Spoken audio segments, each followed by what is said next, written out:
Olá, bem-vindos a mais um Ponto da Situação. Eu estou aqui hoje com o Luiz Ujeda, 43 anos. Ele é doutor em Geografia pela Universidade de Brasília e atualmente é doutorando em Direito pela Universidade de Coimbra, natural de Santa Bárbara do Oeste, no interior paulista. Luiz, você fazendo Direito em Coimbra, tentando unir a geografia ao direito. Qual é a ideia desse casamento? Olá, Carlos. Muito obrigado pela oportunidade de conversar com você. A ideia de fazer a junção entre geografia e direito não é exatamente uma ideia nova, né? Diversos povos desde a antiguidade fazem isso, seja a partir da construção de censos, seja a partir de construção de mapas, inclusive. Muitas vezes para finalidades tributárias, ou seja, você para saber quanto que você vai ter de orçamento num país, você precisa ter um controle tanto do mapa quanto dos dados daquele país. Talvez a novidade que a gente tem atualmente é o fato de sistemas de mapeamento estarem cada vez mais em voga, né? O mundo começa a ter as suas primeiras multinacionais de mapas, né? Como é o caso do próprio Google, do próprio Waze, Uber, que nada mais é uma empresa de mapa, né, que liga oferta e demanda para uma finalidade específica, que é transporte urbano.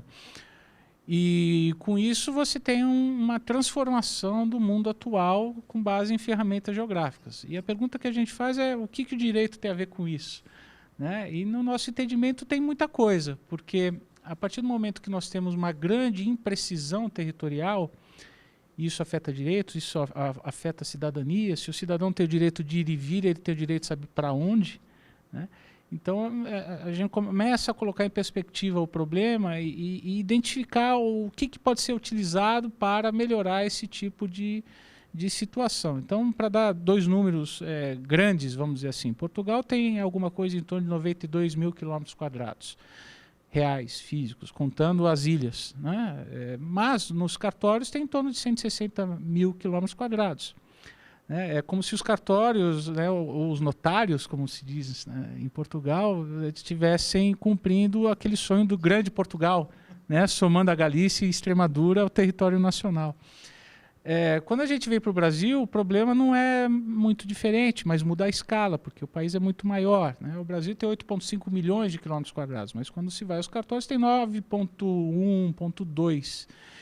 É uma península ibérica, ou um estado de Minas Gerais. Então, o problema da imprecisão é muito grande, porque isso afeta a segurança jurídica da transação de imóveis, né? Da compra, venda, para você poder herdar, você poder desmembrar uma propriedade.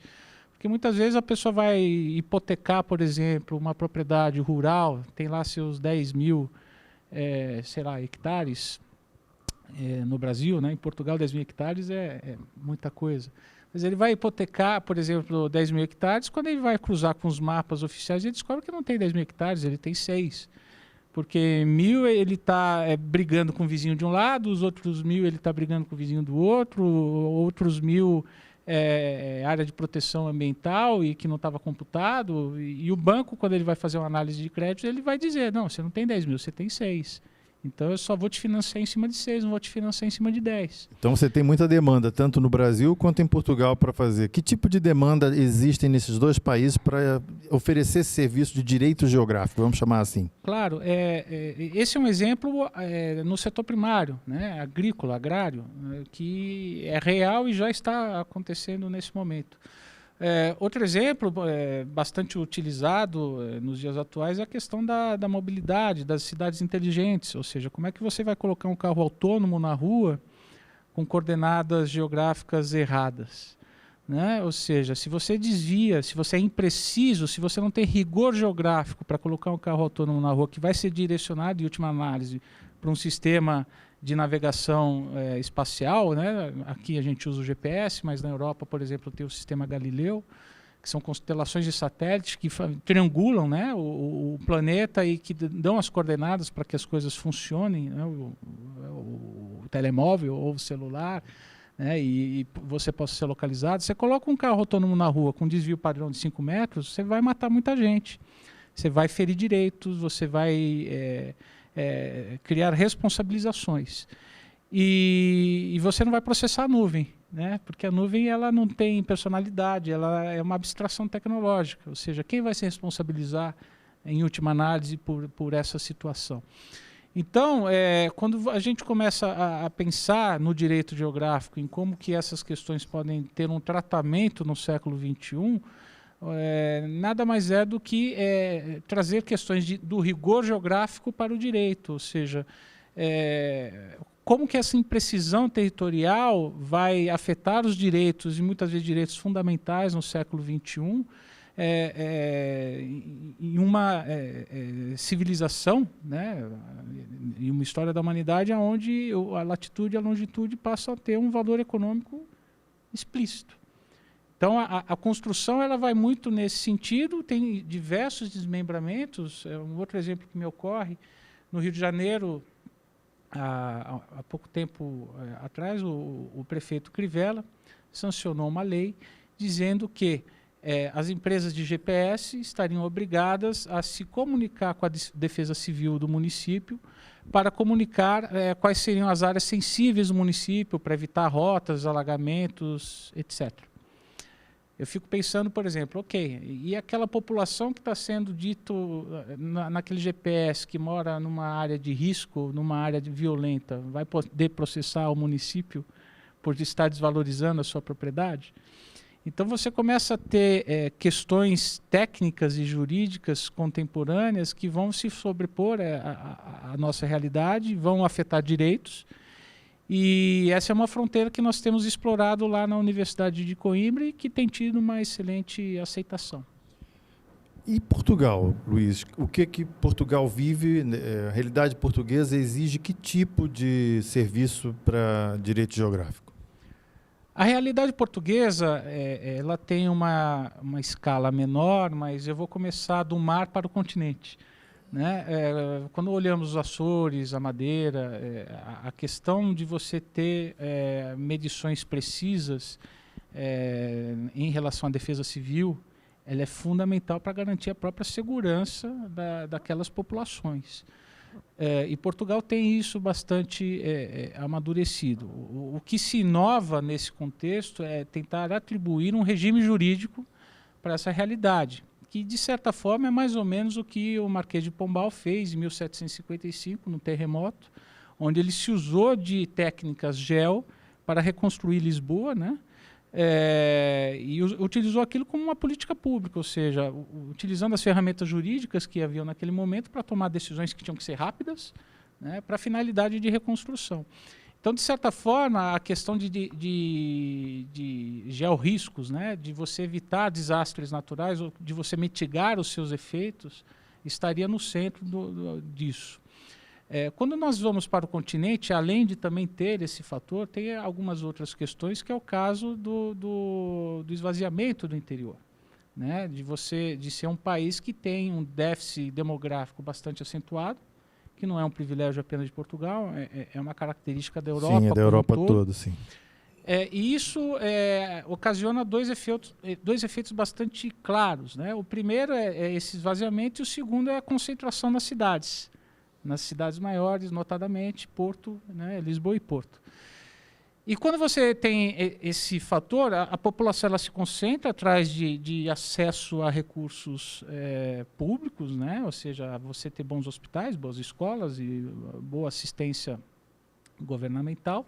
E, ao mesmo tempo, quando a população concentra, a cidade acaba te expulsando, né, porque Portugal ainda teve a coincidência de, ao mesmo tempo que esse esvaziamento ocorre, estar na moda, né, e ter muitos investimentos em turismo internacionais entrando também nas capitais. Então, são duas forças que acabam expulsando o português, né, médio, vamos dizer assim, aquele que tem uma renda média, aquele que tem sempre teve uma vida ligada àquela geografia, acaba sendo expulso daquela realidade por uma questão financeira. E aí isso acaba acarretando também no esvaziamento e ao mesmo tempo que você tem uma expulsão dessas populações das cidades. Então, como que você pode criar políticas públicas aliadas a tentar suprir essa questão demográfica, de forma a você ter um melhor ordenamento do território português, que é aquilo que diz a própria Constituição da República Portuguesa, analisar a correta localização das atividades, né, e ver como que dentro da Agenda 2030 e das demais políticas públicas, não só portuguesas como europeias, isso pode existir e se viabilizar. E tem alguma solução interessante dentro do direito geográfico que pudesse ser levada para essa questão, esse desafio de se reocupar o interior de Portugal? O direito geográfico, ele sempre tem que ser visto sob uma perspectiva não apenas geojurídica, mas também geopolítica, né? Ou seja, ele não subsiste sem uma visão política por trás. E aí talvez alguns exemplos ocorridos no Brasil e na América como um todo, né, possam servir de exemplo para a Europa atual. Porque, por exemplo, no século XXIX, você tinha uma característica onde os países da América... perdão, no século XIX... Você está muito avançado, realmente, Peço Luiz. perdão. No século XIX, ocorria uma situação na qual os países da América eles concorriam pelos melhores imigrantes, exatamente com uma visão de ocupar o país e interiorizar o país, né? Os Estados Unidos tiveram o caso clássico da marcha para o oeste, né, de você ocupar outra costa e ir colonizando o país. Isso é um exemplo talvez mais evidente, mas o Brasil também teve uma característica bastante marcante na década de 1930, com o governo Getúlio Vargas, que denominou Marcha para o Oeste também, que era exatamente dizer, o Brasil precisa deixar de ser um país de cabotagem, um país litorâneo, e precisamos ocupar o nosso interior. E com isso, que é uma política que já vinha desde antes, começou a planejar e criar cidades no interior, inclusive capitais. Então nós temos como exemplo desde Belo Horizonte, que foi em 1898, Goiânia, que foi em 1932 ou 33, não me recordo exatamente o ano, mas também teve Palmas mais recentemente, teve Boa Vista, ou seja... A própria Brasília, né? E própria Brasília, que é a grande joia da coroa, a primeira capital planejada do mundo, em forma de avião, ou como alguns gostam de chamar, de ave de fênix, né? Então, em 1960, então essa característica de interiorizar o país, ela foi viável naquele momento histórico porque o Brasil tinha um excedente demográfico compatível com aquela realidade. E gerou esse excedente demográfico porque teve uma política imigratória que pudesse sustentar isso. Ou seja, se o presidente Prudente de Moraes não tivesse feito a investida que fez no Japão para trazer as colônias japonesas para o Brasil, ou se Dom Pedro II não tivesse conversado com os confederados que foram ocupar o interior de São Paulo, lá perto da minha terra, em Americana, ou se não tivesse havido essas visões de trazer essas populações para o Brasil, ou mesmo ocupar o sul do país com os italianos, com os alemães, e o Brasil hoje não fosse um país com a maior colônia japonês do mundo, fora do Japão, a maior colônia... não sei se italiana, Suíça, mas certamente... Né? Tem suíços no Rio de Janeiro, Exato, tem lituanos no sul. Então, foi criado um caldo migratório que permitiu ter uma margem demográfica que viabilizou a ocupação do interior. Quando a gente olha para a Europa nesse momento, isso também acontece em certa medida com os turcos na Alemanha, né, ou mesmo com os árabes na França, talvez não com uma visão de ocupação do território, porque muitas vezes eles ficam nos cinturões, nas grandes cidades, né, periferia, nos subúrbios. Agora, Portugal talvez tenha uma característica diferente desses países, porque Portugal, o Brasil, tem um conforto linguístico muito grande com Portugal. E a afinidade dos dois países permite que possa ser vislumbrada uma situação onde esse excedente demográfico que ainda existe no Brasil, porque o Brasil também começa a entrar numa curva demográfica decrescente, possa, de certa forma, ser utilizado para contribuir para essa reversão demográfica existente em Portugal. Essa pergunta eu quero fazer para você, como é que isso pode acontecer, mas depois do intervalo a gente complementa isso.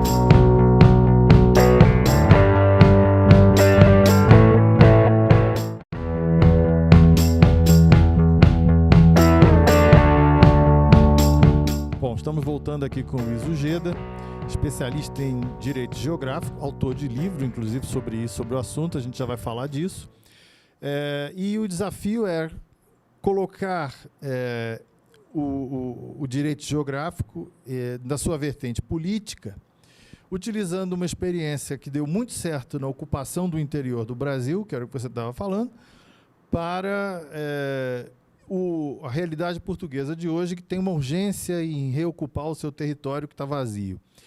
E você citava que o Brasil pode não só ser um exemplo de como isso pode ser feito, mas também pode ser, digamos assim, a matéria-prima para isso, né? Utilizando a própria imigração brasileira lá. Como é que isso poderia acontecer, Luiz? É interessante, Carlos, porque quando nós analisamos a curva demográfica global, né, a próxima fronteira de excedente demográfico atual está na África. Algumas curvas, alguns estudos indicam que em 2050, 2060, por exemplo, Angola e Moçambique, com as suas populações somadas, vão superar a população brasileira. Considerando que, por exemplo, a Espanha não teve grandes colônias relevantes, né, ou grandes territórios ocupados na África, é possível se dizer que em 50 ou 60 anos vai se falar mais português no mundo do que castelhano. Fantástico isso. E tem uma outra construção que é interessante, porque não existem dois países que falam português que façam fronteira entre si. Ou seja, o idioma português ele é reconhecido como um idioma que une, né? E diferente do castelhano, do espanhol, que, enfim, nós temos... Muito concentrado na América Latina. E nós temos vários países, ou seja, existem países que falam o mesmo idioma e fazem fronteira entre si. E não existem países que falam português e façam fronteira entre si. Pelo contrário, você tem Cabinda e Angola sendo o mesmo país, mesmo sem ter continuidade geográfica. Então, o que eu queria alcançar vai ter um bônus demográfico muito grande na lusofonia nos próximos anos. E não faz sentido Portugal sofrer de esvaziamento territorial, sendo que parte da sua construção histórica está gerando um excedente demográfico fantástico. O que precisa ser pensado, e aí talvez a experiência ocorrida na América no século XIX possa servir de inspiração, em como aliar políticas imigratórias com a reocupação e a reordenação do território e da interioridade de Portugal continental.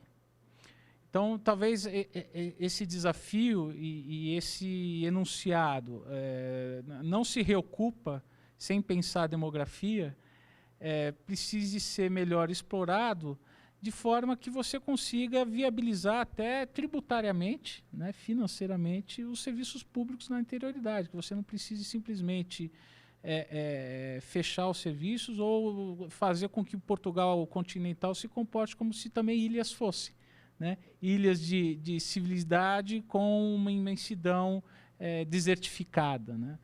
Então, são reflexões que podem ser realizadas, talvez os governantes possam vislumbrar caminhos aliando a questão demográfica com a política imigratória, e no sentido de dizer também, favorecer a construção que o próprio Portugal fez ao longo do tempo, e buscar algumas respostas para a própria sustentabilidade enfim, e resiliência do país no século XXI e nos séculos vindouros.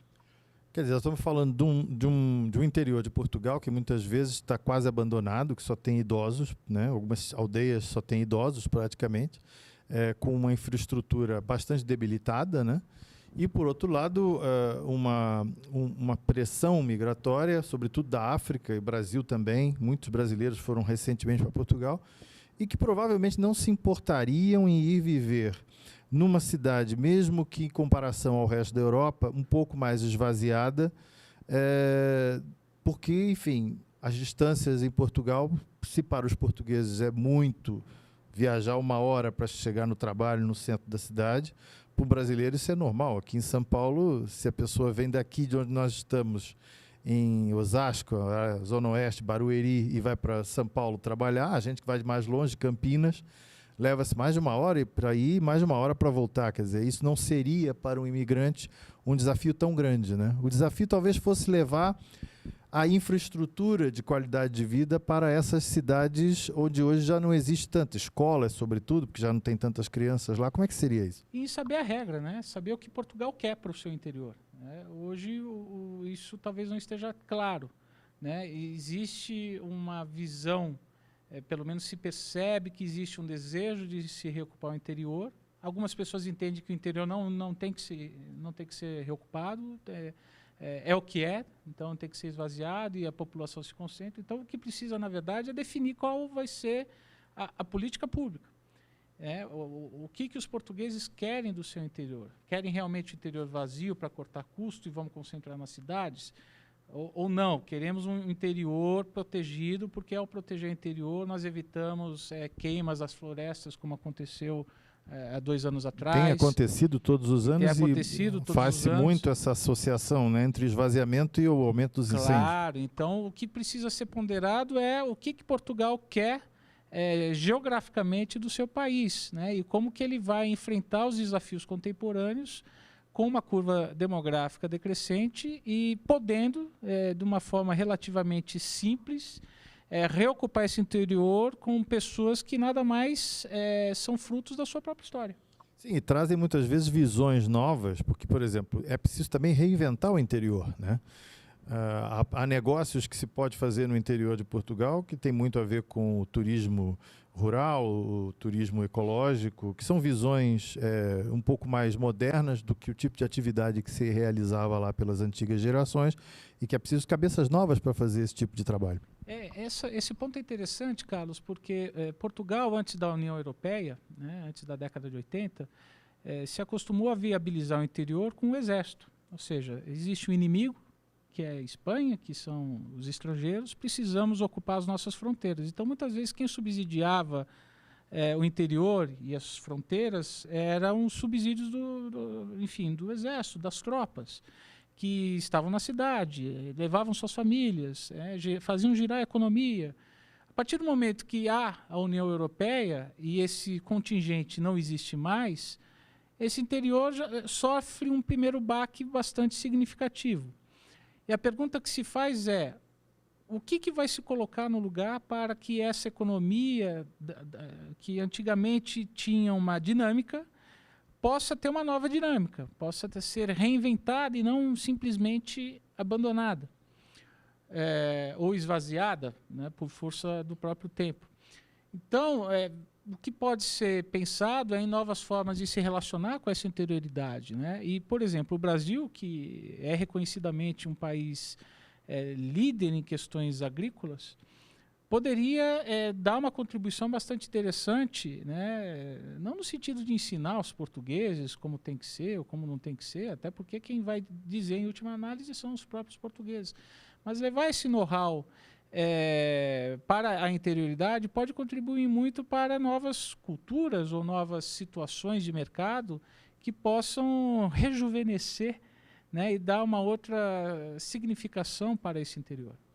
Inclusive, nesse aspecto, esbarra-se também um pouco no que foram os acordos da União Europeia, né? Porque muitas atividades agrícolas acabaram sendo limitadas um pouco por questões de cotas, né? Então, é preciso realmente reinventar isso para não bater de frente com essa questão, né? E, de certa forma, todos os países da União Europeia têm um desafio muito parecido, né? No sentido de se reinventarem, né? O que nos parece ser interessante no caso português é que, por ser um país médio, né, Portugal não é um país pequeno, né, muitas vezes pequeno é a Holanda, é a Bélgica, é Luxemburgo, né, Portugal, dentro do conceito europeu, é um país médio. Mas é um país praticamente litorâneo, né? Para quem está em Berlim ou para quem está em Moscou, Portugal é litoral, né? Portugal não tem interior. Então, o conceito de interior ele é muito relativo e as próprias políticas públicas portuguesas mais recentes indicam que muitas vezes há faixas litorâneas de Portugal que estão sendo consideradas para efeitos de desenvolvimento regional como interior. Então, conceitualmente está errado. O que precisa se refletir não em como aumentar o conceito de interior, né, de uma forma até parecida com o que o Brasil faz com o polígono das secas, né? Hoje o polígono das secas já está quase na metade de Minas Gerais, já está entrando no Maranhão, porque essas regiões que sempre estão na borda querem participar também desses subsídios. E isso é um mecanismo um pouco pernicioso, que se os países não tomarem as rédeas, isso acaba se voltando contra a própria finalidade do Instituto. Então, o que talvez Portugal possa refletir é aliar a política demográfica com uma política, a questão imigratória com a política de reocupação do território, no sentido de dar uma ressignificância para esse interior e rejuvenescer a população, né, até para que os próprios idosos que lá estão tenham recursos previdenciários pagos por essa nova geração para poder subsistir e ter o direito à vida e ter uma continuidade digna. Agora, Luiz, você escreveu um livro, né, sobre direito geográfico, né? Me conta um pouco sobre esse trabalho. Esse trabalho ele foi parte do doutorado em Geografia no Brasil, na Universidade de Brasília, onde, de certa forma, a gente buscou recontar a história do Brasil pelo GEO. Ou seja, como os tratados, desde Tordesilhas, Tratado de Madrid, de 1750, como que isso foi uma parte importante da formação territorial do Brasil, como que nós chegamos a essa imprecisão territorial que nós temos atualmente no país, como que isso tem atrapalhado o desenvolvimento do país e dado insegurança jurídica para o desenvolvimento de negócios, e tentando apontar algumas soluções, alguns caminhos para destravar esse tipo de situação. Agora, em Portugal, a ideia de se trabalhar no segundo doutorado e agora em Direito na Universidade de Coimbra é tentar ver o aspecto não mais apenas brasileiro, mas global, estudar as políticas públicas globais, que cada vez mais têm criado agências reguladoras de território para controlar a infraestrutura de dados espaciais, ou seja, os sistemas de mapeamento, que hoje são algorítmicos, né, são sistemas computacionais, no sentido a dar uma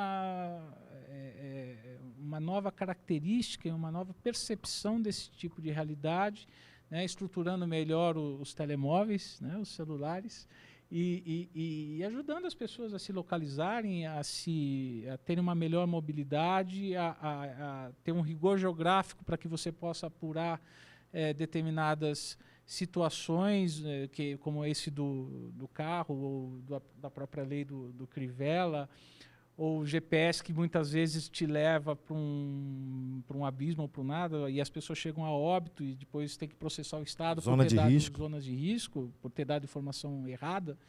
Então, a ideia é tentar desenvolver como que isso funciona, perceber como isso funciona na realidade jurídica, como que esses sistemas de responsabilização podem ser desenvolvidos e propor um modelo que possa servir tanto em Portugal quanto no Brasil, inspirado em experiências internacionais de regulação do território, né, por meio dessas infraestruturas de dados espaciais. Essa é a construção. Ou seja, é uma atividade completamente concatenada com a nova indústria, com a nova tecnologia que a gente está vendo. Sem dúvida alguma. E a indústria de satélites, de sensoriamento remoto, a própria indústria de drones, né, que nada mais são do que uma forma de você capturar imagens e transformá-la em finalidades específicas. É aquela coisa do livro 1984, do George Orwell, né, o Big Brother is watching you, né, está te olhando em todo lugar, a todo instante. Ou seja, chegou a hora da gente estudar juridicamente como é que isso vai funcionar, porque essa realidade já está posta e nós precisamos entender para onde nós vamos sem ferir direitos fundamentais das pessoas. Obrigado, Luiz, por essa conversa muito esclarecedora. Eu que agradeço a oportunidade. Obrigado a você por ter nos assistido.